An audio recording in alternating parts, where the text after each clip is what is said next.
Hello, everybody. Welcome back to a CinemaFolks news video. I still gotta figure out a name for this thing. But I'm taking a break from the movie reviews because there's a lot of news stories that came out that I just want to throw my 2 cents in. And we'll be back to doing movie reviews on the next day, which I believe will be the 30th. And I have 3 more reviews that I'm going to be doing before I do my best and the worst of 2020. So just you'll be seeing those, and hopefully you guys find my thoughts interesting. I don't know what I'm saying. Let's just jump into the news today, um, because there are some interesting stories that have been coming out, and I just want one of them, or well, 2 of them that happened today. We'll talk about those at the very end, um, but I want to address right off the top a particular story that went down with Emma Thompson. Um, Emma Thompson, as you all know, a very well-known actress, and she's been in the industry for a long time. She had some thoughts about a particular subject that's going on in Hollywood and just in general in the world, and that is that she weighed her thoughts in terms for the cinematic language about ageism, particularly for older women. Now, I have the quote from Deadline, who I believe broke the story, and I'm going to read it out loud just so you guys can see what she said about it. Which is she was promoting a movie on a podcast, I believe. What's the movie called? It's called Leo Grande, and she had these words to say, which was this. She said, "Quote: It's completely acceptable for George Clooney, who is delightful, to have someone who is 40 years younger than him or 30 years younger than him. If I had someone playing opposite me in a romantic way, they have to exhume someone because I'm 61 now. Do you see what I mean? It's completely and utterly unbalanced." She then goes on to say, "It's very interesting with this woman I'm about to play. This young man says, 'You're perfectly attractive. Why can't you find another chap?' And she says, 'Because the only people willing to sleep with me are people my age, and I want to sleep with someone younger than me.'" She then further goes on to say this. She goes, "If Leo Grande, the film that we make, speaks to people and people aren't averse to seeing someone who's 61 largely naked with a very much younger person, it's going to be very interesting. We've got to keep we've got to keep being brave about that." So that is the quote from Emma Thompson. Um, so I read this and I had to think about it because I didn't want to be I didn't want my thoughts to come off a certain way. Um, so I had to be very careful, and I hope what I say this just to lay out the groundwork. This is not an attack on Emma Thompson. This is not an attack towards anybody who believes this certain way. I just have my own sense and my own idea and my own opinion, obviously, on just her personal thoughts in cinema. So just take that all into account. With that being said, just to sum it up what her issue is, she mainly was addressing older women not being allowed to be intimate or romantic with younger men in film, yet older men can be intimate with younger women in film. I would like to address or bring up 2 films to back up what I'm about to say. One of them is a relatively known film, and then another one I would say is kind of a trashy, who can care type film. The film that I will mention first came out in 1967, if I'm not mistaken, and that film was called The Graduate. In The Graduate, Dustin Hoffman is a college student, or at least is in context a college student, and he gets intimate with an older woman, and also at the same time he begins to be romantically interested of a younger woman around his age. So let's lay out that first. Then we have a film that came out in 2015 called The Boy Next Door, which is a very trashy film, starring Jennifer Lopez and this other guy that I completely forget the actor's name. And this is about an older woman hooking up with a younger man. Now, I think that her issue is mainly with casting, not in terms of characters, in terms of casting. Here's why I believe this isn't an issue. It all depends on the story. It all depends on the story and if it serves it. And also, age plays a big part in characters, not necessarily in casting though, because by that logic, that means just to throw in a big, how do I say it, a well-known example. The people who have played Spider-Man previously, they shouldn't have played Spider-Man. Andrew Garfield and Tobey Maguire, they shouldn't have played Spider-Man. Why? Because, well, they're not 18 or 19-year-old kids, so clearly they can't play that, you know? Which is absurd. I think age obviously plays significance in whatever capacity you see fit within the story. And if it serves it, if it's an integral part of the story. And if it isn't, then where's the issue? You know? And here's another thing. This is not an industry issue, in my opinion. This really isn't an industry issue. I mean, this is an issue with her. Again, if it's an industry issue, why is no one else talking about it? Where are all the other women within her age coming out in support of this? Where are they? They're not here because they don't think that this is really an issue. Because you have people that play roles to play roles. And that could be interpreted in many ways, in many shapes and sizes. And that allows you, the beauty about being a performer is that you are intimidating the ideals of what that character represents, not necessarily not trying to be exactly like said character. You don't have to be 18 to play an 18-year-old. You don't have to be this or that to play this. That's what acting is all about. It's about imitating that. Imitating life. Art imitates life. That's the phrase. And I just think that she kind of forgets that that's the case. Authenticity is always important in film. I always strive to make sure that there's authenticity. But authenticity within the spectrum of characterization. I'm not going to hunt for an 18-year-old to play an 18-year-old. I'm not. I'm going to hunt for somebody who is going to be the best fit for that part. And if they happen to be 22 or 23, then they're going to play the part. If it's gonna be someone who's younger than that, even someone who's 16 or 15, if they fit the part and they look the part, I'm gonna give them the part. So age does not matter in terms of casting.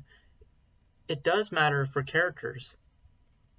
Whoever is the face of that character, if they fit the part, they fit the part. I mean, that's really where it all boils down to.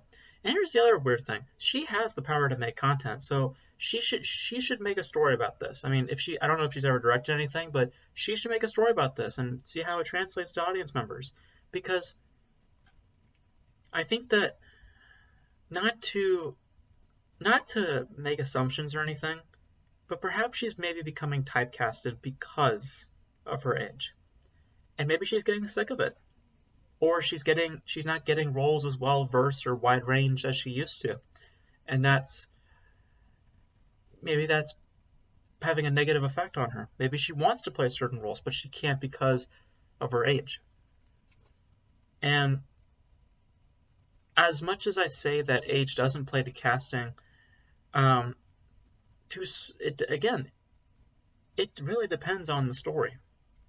I mean, they're not going to have Emma Thompson play, they're not going to have her play like Wonder Woman, because Wonder Woman has to be a particular age. She has to look a particular way.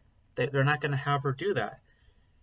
And it's nothing to say about her as a performer. It's nothing to say about her as an actress. We know Emma Thompson's great.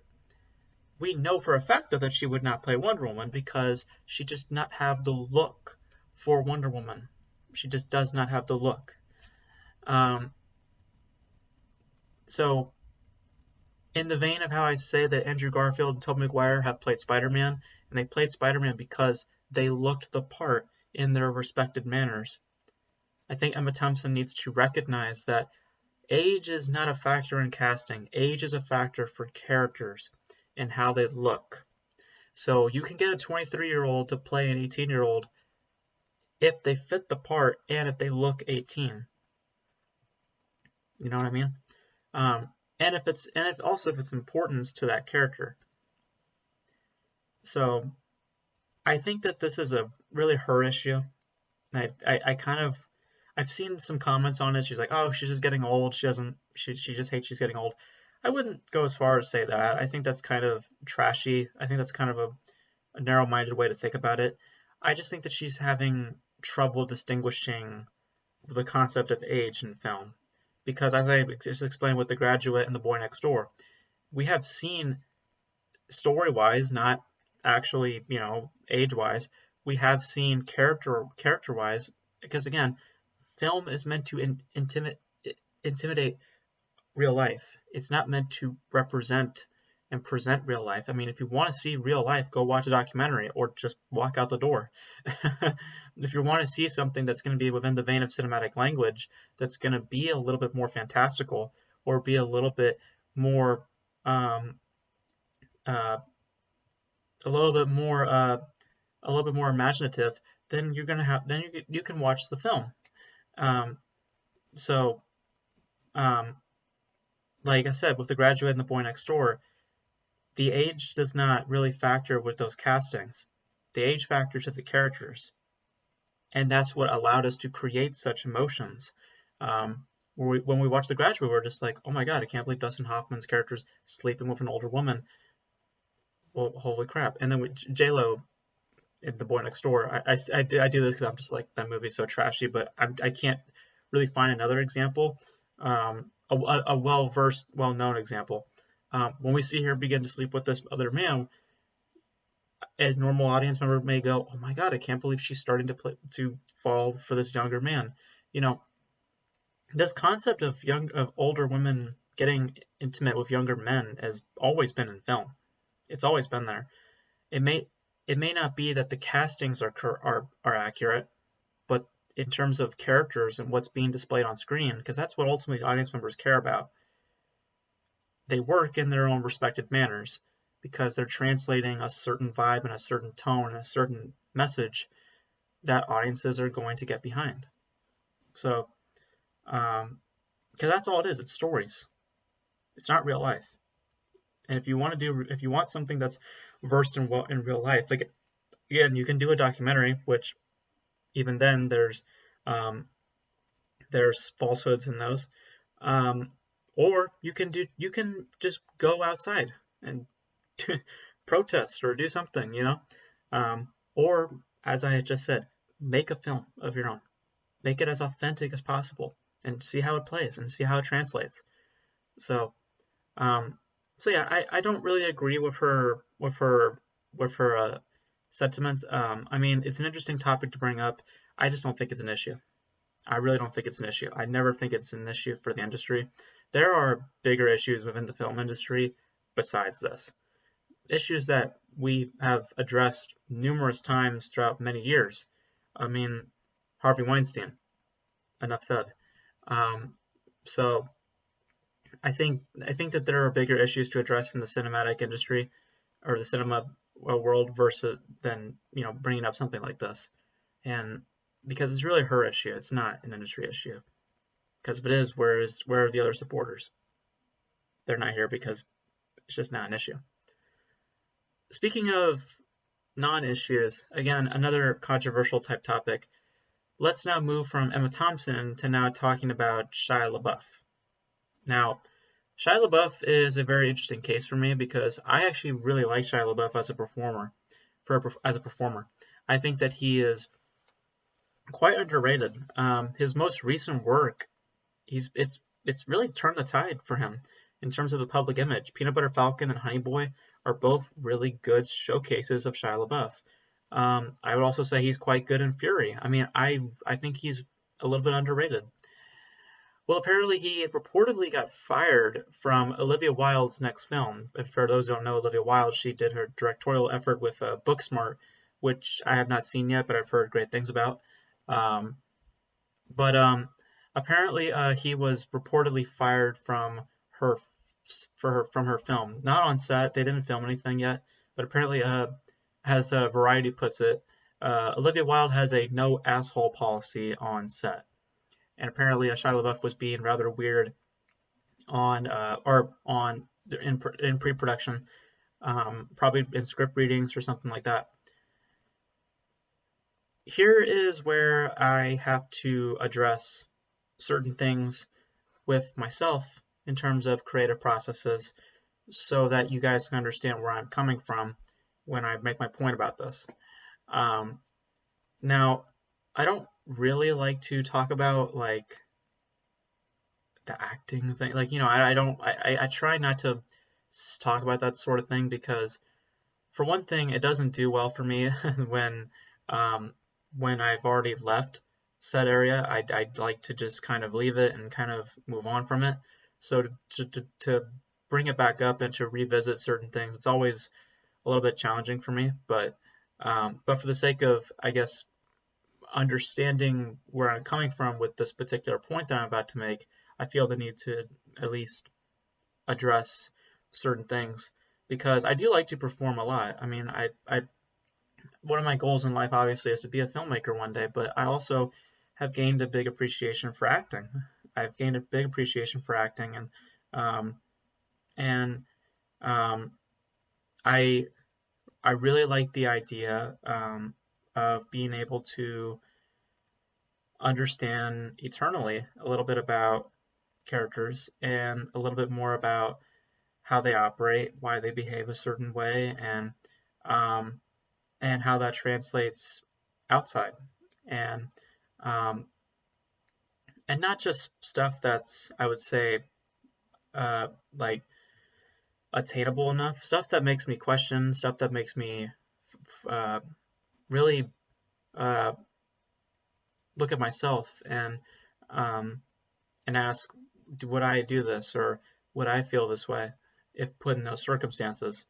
Um, I mean, it's a form of expression that I've grown to love, and it's allowed me to express myself in ways that I wouldn't be able to do otherwise outside of film, or outside of acting, I should say.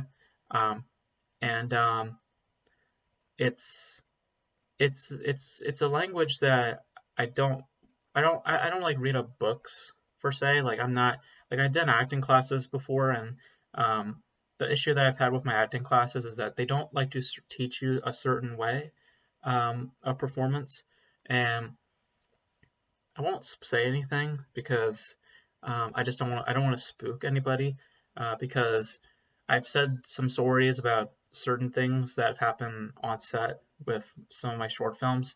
In particular, my most recent one that I'm working on right now. Um, Needless to say, I'd like to really understand my characters when I'm performing them. I'll just put it that way. Um, And all I will say is there was one day in my acting class where I was um, I was in my beginning stages, let's just put it that way. Um, and I had spoken to my acting teacher at the time, and I had asked him about why this particular idea was not being talked about in class. And he asked me why I was asking said question, and then I asked because I was I was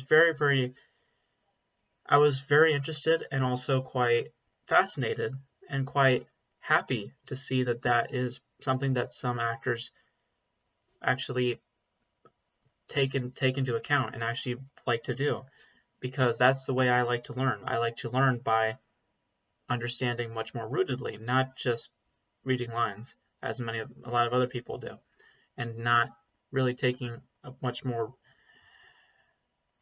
spiritual way of learning, if that makes any sense. Um, but my teacher took me aside, and I remember that he had like left the class, like everything, like he just dropped everything and just started talking to me. And I remember that he had just started talking to me, and he was basically telling me to not do what I was doing because it's dangerous. You could really do some really bad damage to yourself. Like trying to scare me out of what I wanted to do. Um, not basically not appreciating my my my own methods of learning. Um, and for that, he was, he was. It seemed like taboo Like it was like, don't bring this to the class sort of thing. Because needless to say, the work that I was doing for a certain project translated also to my life in certain aspects, and I know this now because I'm now kind of out of it. Um, but yeah, it was it was definitely a spiritual experience. I'll put it that way. It was definitely an experience that gave more than I expected, and I did not really fully understood what was happening within my real life when I was within said space. I mean, I knew my functions, like I knew how to operate and everything, but obviously the inside was much. How do you say it? There was always a battle. There's always a battle between this person and then that person, and seeing who's possessing the body today, sort of thing. Um, and I know that you hear all this and you're just like, you're fucking 19. What, where do you get this from? Why are you think this way? Believe me, I wish there was a easier way for me to understand people and to understand that those ideas more, but for me that's the way it works. And for me that's the way that allows me to understand people more, by just allowing myself to be in that space for not just a day, like long term in some respects. Um, I wasn't like, how do you say it? I wasn't Daniel Day Lewising it. Like, don't worry, I wasn't doing anything like that. I wasn't being an extreme with it, but it was more or less like, how do I put it? Like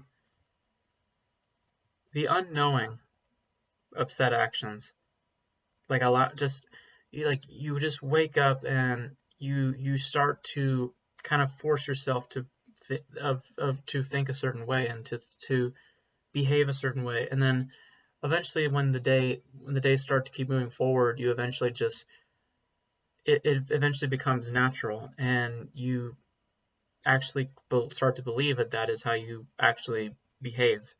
And I love that transition for me because it allows me to just, because I get anxious when I start to think too much about the idea and stuff. I mean, at first it always is, but once you start to just naturally progress, I think that it just it tames my stress. Um, it's kind of a weird subject to talk about, and again, if I sound egotistical in any shape or form, I do apologize. Um, I'm just wanting to relate to the statement that I'm about to make right now with Shia LaBeouf, because Shia LaBeouf operates in a way that I love to operate. I know his methods. I've seen a lot of videos with him. I've seen a lot of interviews with Shia LaBeouf. I've seen some of his acting classes. He actually teaches an acting class. Um, so I am pretty well versed with how he likes to operate. Um, so when I heard the story and having I would say, a reasonable understanding to how somebody like Shia LaBeouf would operate, this is where I'm kind of coming from. So just basically, like, from what I read, to me there seemed to be a miscommunication between their creative processes, because it's not just me, it's well known, very well known, that Shia operates differently than others. Like very, very well known. Like I would like go watch like the Bad Times at Richmond High reunion, or not reunion, but the little Zoom table read that they did with Shia LaBeouf. You I think you would know. um, I think you would know what I mean when he operates a certain way. Um, I don't like to say like a particular word because I don't like to, put words to things. I just like to say that people operate differently than others. But I can tell you that there are similarities to how Shia operates that I like to operate. But again, I don't like to put a word to it because you then set an expectation for yourself that I don't like doing. I just like to just be able to do something and do it the way that I see fit. In terms of acting wise, but and not set an expectation for this and that. That just he loves to play parts. Let him figure out his part. Um, so, but um, but yeah, so it's well known that Shia operates differently, and I believe that Olivia probably wasn't aware of the extremes and probably didn't like the behavior being provided as a result. Um, and my thing about her policy now, the no asshole policy, um, I get it when it's being intentional or when it's being when for like if it's like Christian Bale yelling at those crew members. Remember that rant that went out? Like I understand that. Like I understand that type of asshole thing. When someone is doing it for the part, I don't really get why that policy is there. Because I don't imagine that Shia was being just to put it bluntly, I don't believe that Shia was being a dick to be a dick. I think that he was probably acting that certain way because he believed the role asked for it. So, and I think that Olivia maybe was not aware of the extremes. I'm pretty sure she knew what she was getting into with Shia LaBeouf, but maybe she didn't understand the extremes that Shia likes to go to. So, while again, she is the director of the film, she has allowed to make the decisions that she sees fit, but I personally would not make that decision. I personally would. I would personally like. It's in both parties. Both of these people should have been a lot more. They should have had a better conversation. Like again, I hate to bring up my own experiences, just because again I don't like to think about that sort of thing once I leave something. But anytime that we got on set with the recent short film that I did, I would always tell my crew that listen, if I ever act a certain way around you, please be aware that it is not directed towards you. Just be aware of that. And almost every single time they understand that. They understand fully that, okay, Chris is obviously not being this way towards me because I did something wrong or whatever. It's for a certain reason. So I think that there was clearly a miscommunication between the two. And I mean, Shia LaBeouf, I mean, I won't get into the other stuff that's been happening with him recently, but I'm kind of, how do I say it, not disappointed, but kind of well, yeah, I guess that's the word. Kind of disappointed that Shia LaBeouf's career is kind of taking a turn for the worse again, because he was in a bit of a resurgence last year, again with Peanut Butter Falcon and Honey Boy. Two film, I've seen bits of Honey Boy, mainly with Shia LaBeouf's pieces. He's quite good in those scenes that I've seen him in.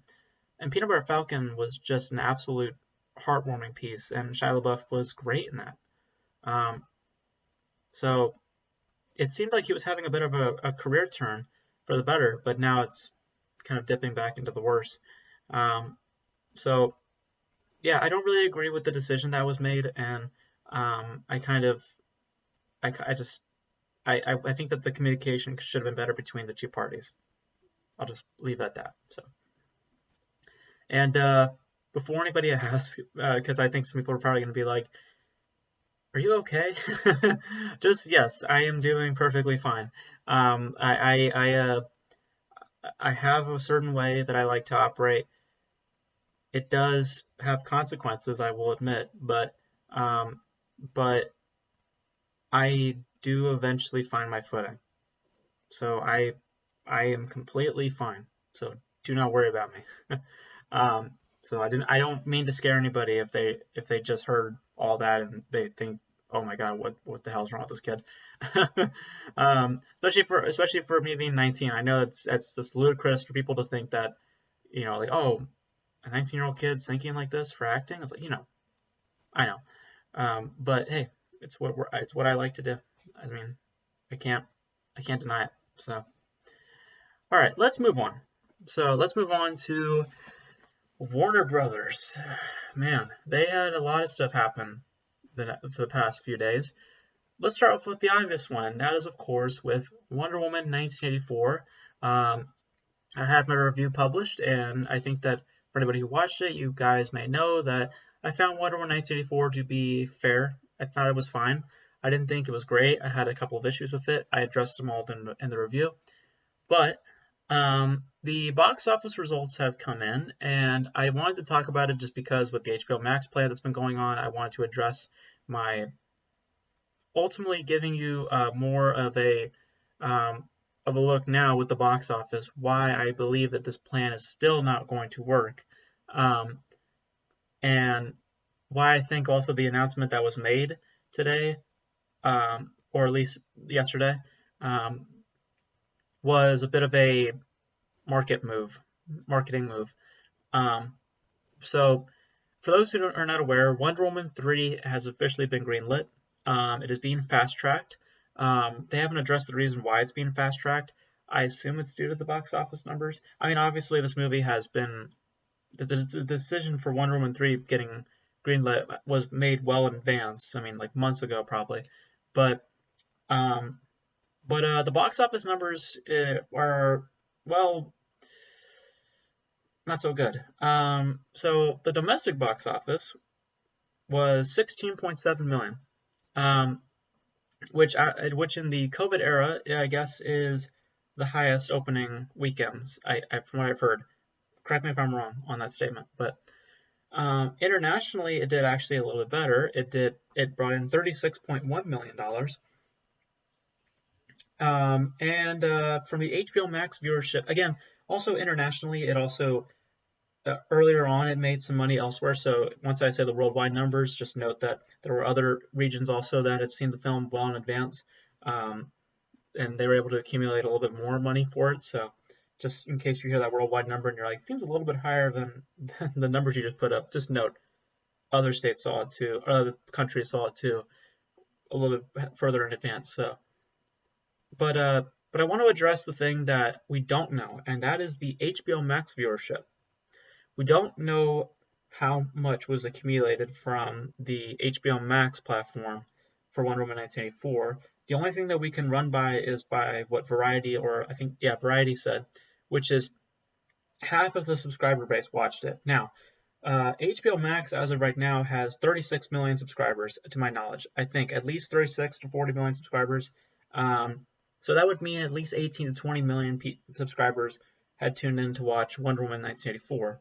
How much that accumulated based on, activations of subscriptions or this and that, we're not 100% sure. I would like to hear those numbers to get a better understanding. But in terms of what we have right now worldwide, we're at $85 million for Wonder Woman 1984. And because of these numbers and because of, obviously the eventual announcement, Wonder Woman 3 is looking to be fast-tracked. Here is why this is all bad. These numbers are horrible, okay? Don't throw COVID era in my face, okay? Don't throw that we live in a COVID era, okay? These numbers look great. Yeah, they do sound great, but the actual box office data, these numbers are bad. I mean, they're not good numbers in the least, especially for a tentpole. And I have to say that I think that the reason why Wonder Woman 3 was announced this early was because I think that they're just wanting to gain more revenue by making this announcement. I think that they are wanting to just push the number further. And I think that the way that they thought of is that, well, hey, if we announce Wonder Woman 3 right now, maybe that will influence more people to watch the sequel right now. Because reception for the film has been fairly mixed. At first, it seemed rather unanimous, but now it seems rather mixed in terms of reception. So perhaps WB was like, you know what, we need to push this film as far as we can financially, so let's just announce the third film right now so we can try to gain more revenue um, while the film is still hot. So, because again, these numbers are not great. I mean, they're not. I mean, I don't know how much HBO Max will accumulate to add to that number. I'm guessing it's not a lot. Um, but for a tentpole film, a film that costs $200 million, like 200 million plus to make, this is not a good start at all. I mean, this is a very, very bad start. Um, and as I said, at the end of it, once it's done, its big run, both obviously from streaming and from theatrical. If it hits Tenet's numbers at the end of it all, that's not good news. If it hits more than Tenet's numbers, then that's promising news. So, but I'm guessing it will not make 300 million. I'm not. I just don't think so, because Tenet had a little bit more of an advantage, I would say, than Wonder Woman 1984, just in terms of the theatrical run that it had. But we shall see. But right now, these numbers are not good. So I don't get why everyone's calling this a victory. I mean, yes, if you're going to view it just from a COVID era standpoint, yeah, it's great numbers.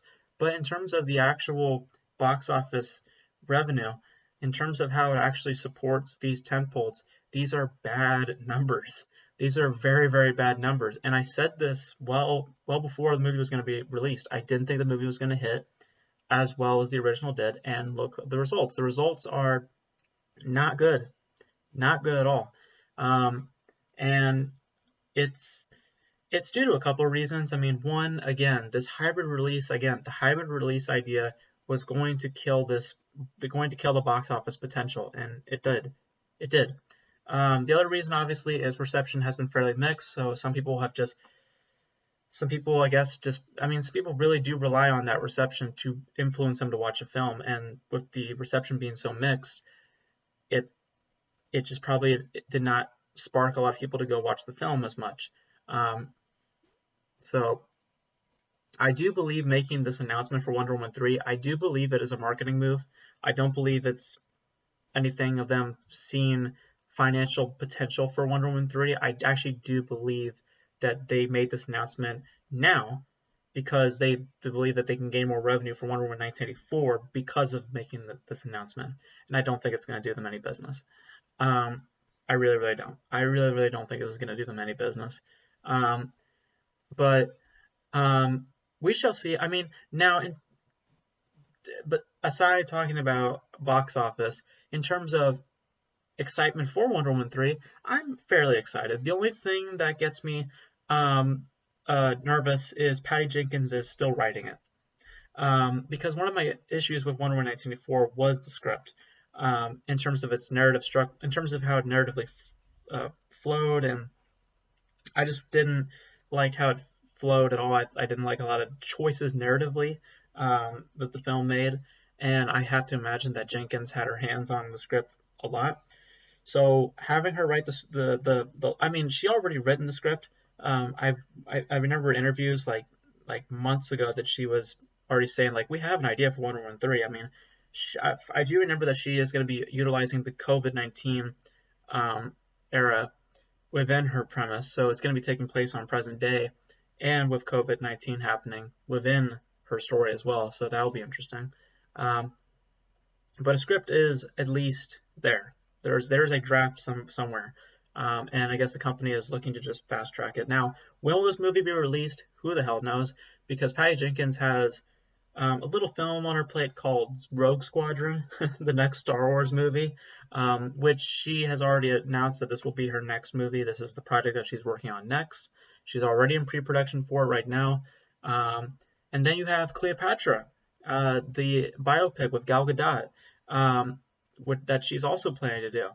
And also this the Amazonian spinoff with the other Wonder Woman characters. So I'm going to assume that Wonder Woman 3 will probably not happen in like the next 4 or 5 years. Don't count on it being something that comes out in like 2023 or something. I know that there's this mentality that directors can work on 2 projects at once, and you can if they're attainable. I don't think that you can work on 2 massive tentpoles like this simultaneously. I just don't think so.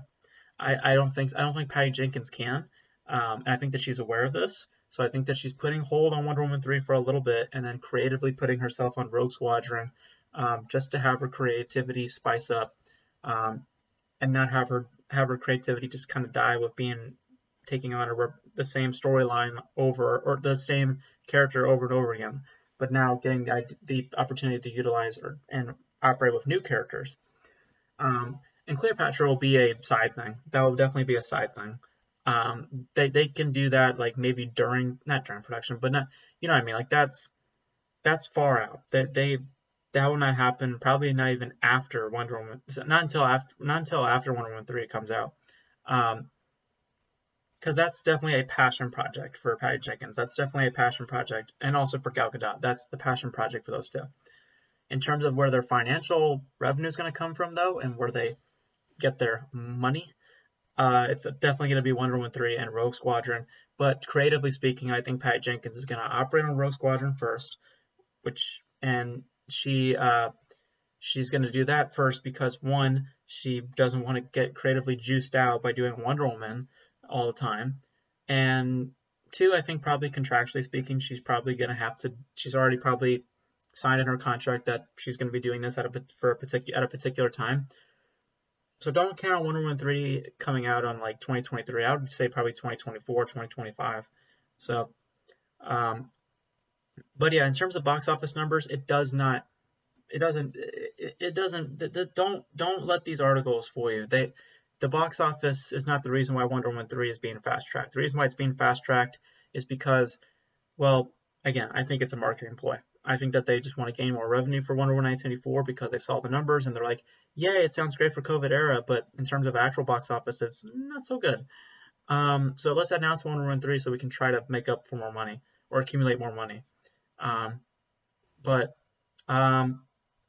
Yeah, so don't expect Wonder Woman 3 for a long time, and I'll keep update on the box office and see where the numbers come, and hopefully they're better than Tenet.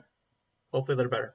But moving on from that, we have 3 more WB stories. This video is going to go on for a long time, so this might be like an hour-long video. So it's just there's a lot of stuff that's been going on. So I'm going to get through all of it in this video. So the next topic we're going to talk about with WB is 2023. The year 2023, there are some new release dates that were put out that are going to be put in theaters. So these are theatrical runs. These are not hybrids. These are not streamings. These are all going to theatrical for now. We'll see how it goes. But we have 3 release dates put down for 3 particular projects. First one up is Furiosa, the Mad Max prequel that was announced not too long ago, with Anna Taylor-Joy now playing Furiosa, a young Furiosa, and Chris Hemsworth and Yahya Abdul-Martinez II. I think that's how you say his name. Yeah, they will be all starring in this film. George Miller is set to direct the film. I think he's writing it as well. And it will be released supposedly on June 23rd, 2023. I'm very excited to see it. I love Mad Max Fury Road, so I'm definitely excited to see Furiosa. July 21st, 2023, we have Coyote versus ACME, a Looney Tunes film. So we'll see, demographically speaking, that makes sense. Quality-wise, we'll see how that happens. This next film, I did not even know was a thing. I actually saw this film not too recently for film class, and that is that we are actually getting a musical for The Color Purple. Yes, that Steven Spielberg film that came out in, I believe, the 80s, or the 90s, I think. It supposedly has a release date for December 20th, 2023. I found The Color Purple to be fine. I don't think it's one of Spielberg's best work or one of his an underrated gem. I found it to be fair. I thought Whoopi Goldberg was good in it, but I just found myself emotionally distant from it, and I just think that Spielberg at times doesn't.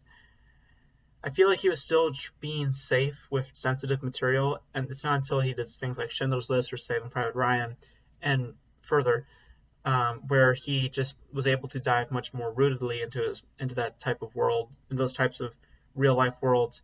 I just feel like The Color Purple is something where he's still trying to experiment with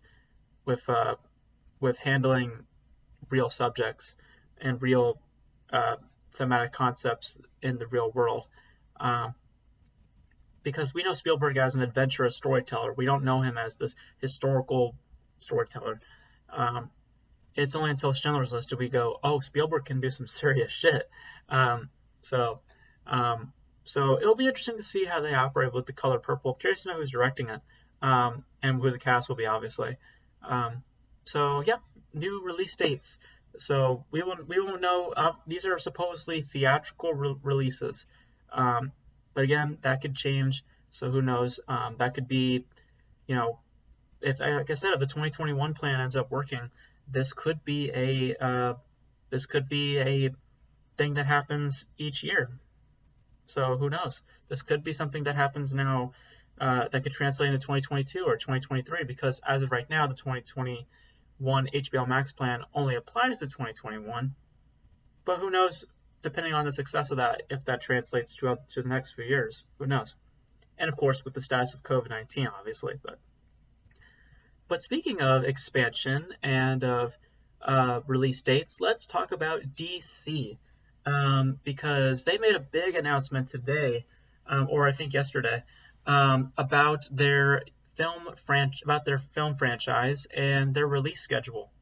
Because looks like we're getting a lot of DC films in the future, but particularly in 2022. Because WB had just announced, or at least Walter Hamada had announced, that WB will be releasing 2 films per year on HBO Max and 4 films per year in theaters. And they basically have alluded to that a multiverse will begin in 2022. This has me scared because this seems like another might be too much, too fast, again, type decision.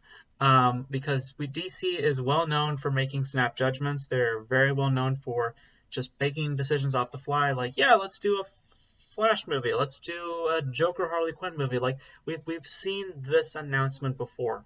So while the announcement sounds very promising and it sounds very exciting, I am very scared by what this means quality-wise for a lot of these movies. Now, we can basically predict what the theatrical releases will be in 2022. We know that The Batman is coming out on March. We know that The Flash is coming out in November, and we know that Aquaman 2 is coming out in December of 2022. So the 4th film in there, I would bet that it's probably going to be Black Adam.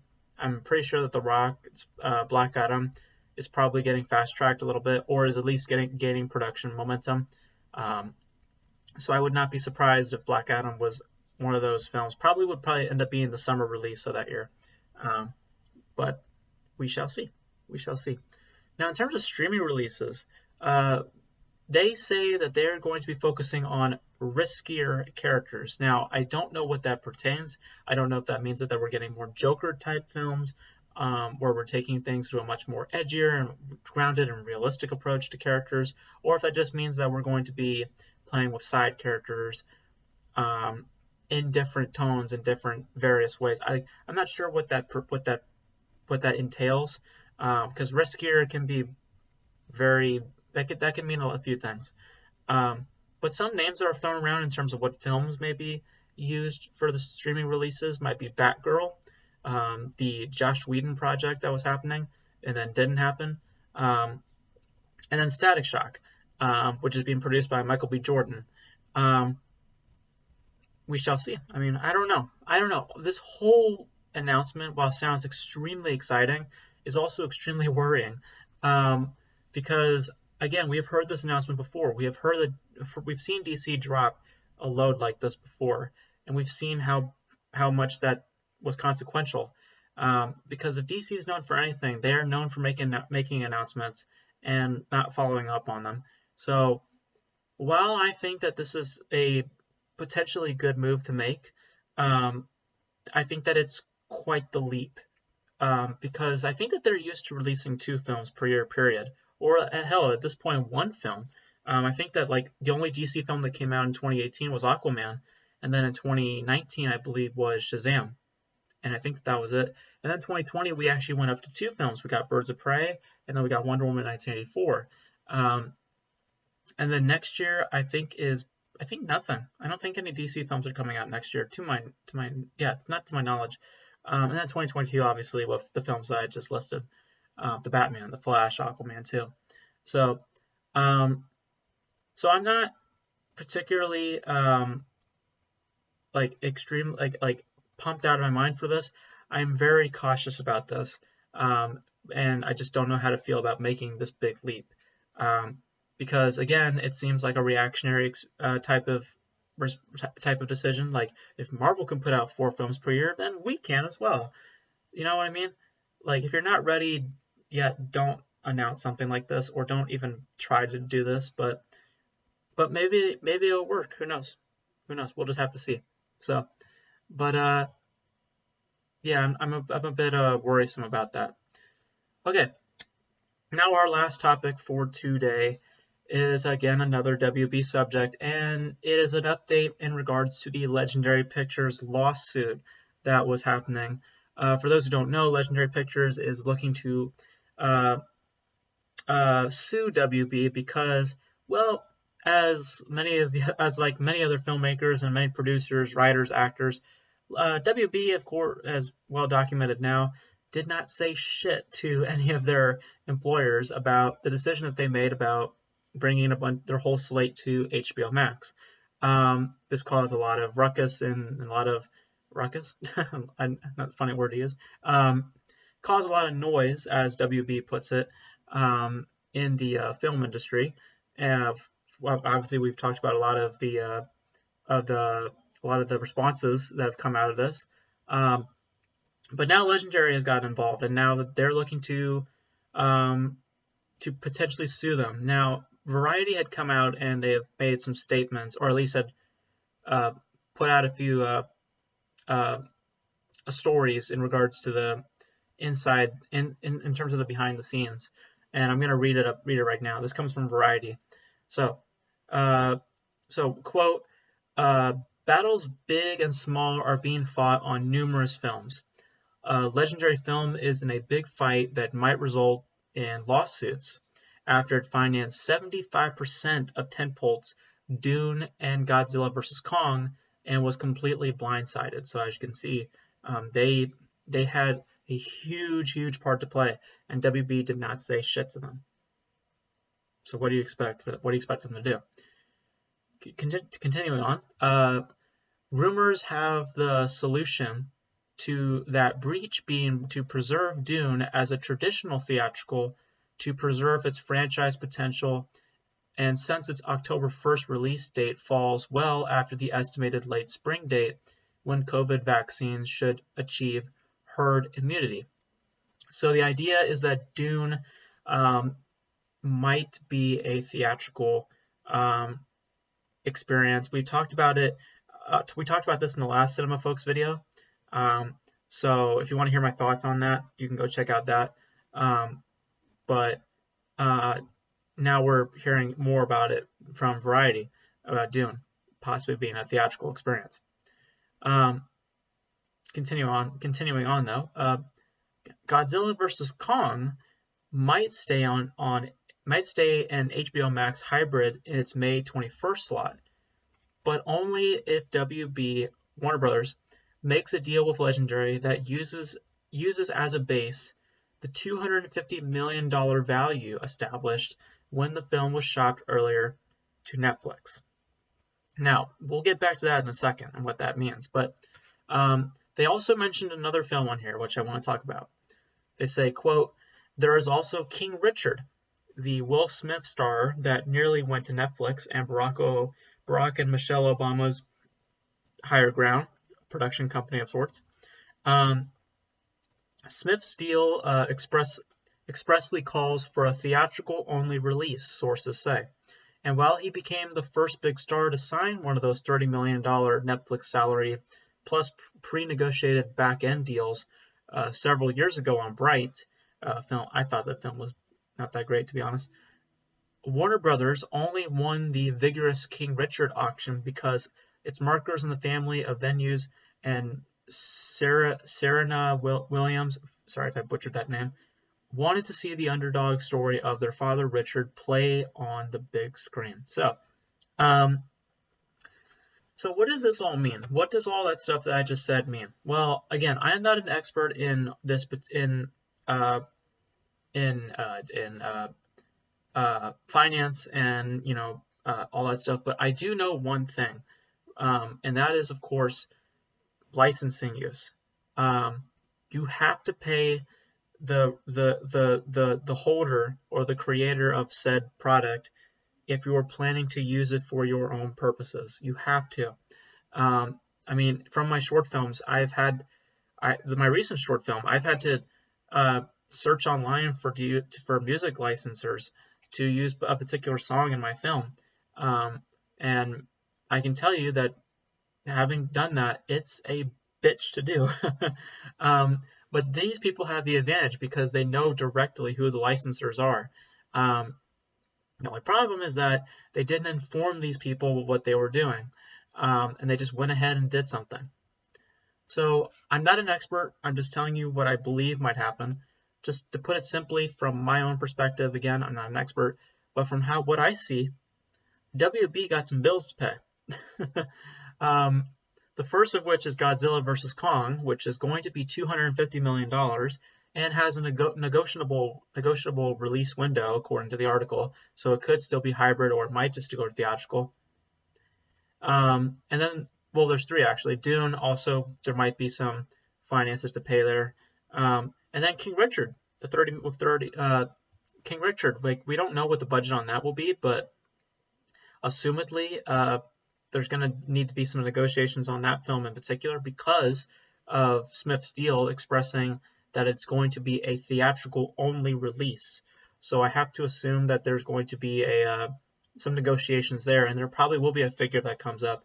And whatever happens, the deal expresses that the release has to be theatrical only. So there has to be I have to assume that WB is going to have to pay a certain amount towards this as well. In what capacity, I'm not certain, but I just have that feeling. This is what happens when you don't tell people what you're doing. I mean, this is exactly what happens. This is what happens when you don't tell people about your decision making. This is exactly what happens. You have consequences.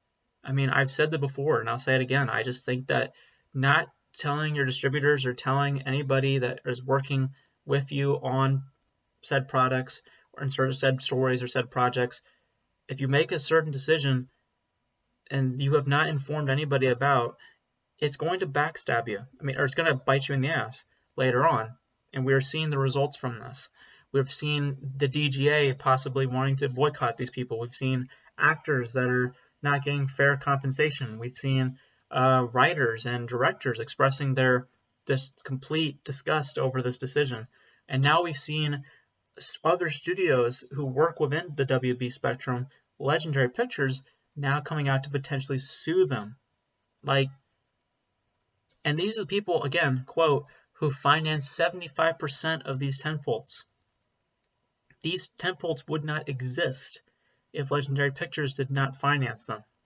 So, to not inform them, there are consequences. And the consequence, at least to how I see it, is that WB has to pay them out accordingly. So Godzilla vs. Kong, if it was going to go to Netflix, which it looked like it was going to at one point, for $250 million, guess what? You're going to have to negotiate with Legendary for that figure. In a negotiable release window, because I guess Legendary looks like they're willing to play ball with how Godzilla vs. Kong will be released. And I guess Dune is going to be strictly theatrical, or at least is looking to be traditionally theatrical at this point. And then with King Richard, obviously, looks like there's going to have to be some negotiations on that front, because they didn't they just blindly just threw this stuff on HBO Max. They didn't talk to any of these people who worked out these certain deals. Like Smith's deal, again, expresses for a theatrical only release. So why the hell is it on HBO Max? Because you didn't talk to anybody. You didn't allow anybody to come in and tell you what is happening within their projects and why they cannot be sustained or put on streaming platforms. You didn't do that. You didn't allow any of these people to come in. You didn't talk to any of these people. You just said, fuck you guys, we're going to put this shit on HBO Max because we just want to. And as we saw from Wonder Woman 1984, it's just not pulling in the revenue or the box office take that it should, or at least that WB thinks that it was going to. So now you got your consequences, WB. Not just from a creative standpoint, now from a financial standpoint. You're gonna have to pay it. You're gonna have to pay it. You have to pay whatever Godzilla vs. Kong's licensing is gonna be. You're gonna have to pay. You're gonna have to do some negotiations or do some form of meetings with King Richard, and for numerous other projects as well. So, again, I could be getting my facts wrong, but this is the consequences. I mean, I've said it time and time again. This is the consequences to these actions, and we're just seeing just little bits of it there and there. So, of said consequences. So yeah, alright, so that is it for this video. It is an hour-long video. We have talked about so many things today. I'm a little tired. I'm going to head off to bed. And thank you guys for sticking with me for as long as this video has gotten. You guys let me know about all the stuff that's going on with Emma Thompson, the Shia LaBeouf instance, all the WB stuff that's been going on with Wonder Woman 1984, the DC announcements. Let me know all your thoughts in the comment section below, and I will catch you guys on my next movie review. Again, I have 3 more reviews, and then I will get to my best and worst of. And that's pretty much it for this video. I'll catch you guys in my next video. Stay safe, be protected, be social distanced, wash your hands, and also, I wish you guys a great holiday season. And, of course, I hope you guys have a wonderful New Year's.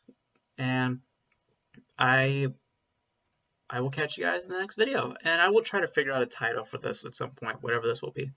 So yeah, I will catch you guys next time. Peace.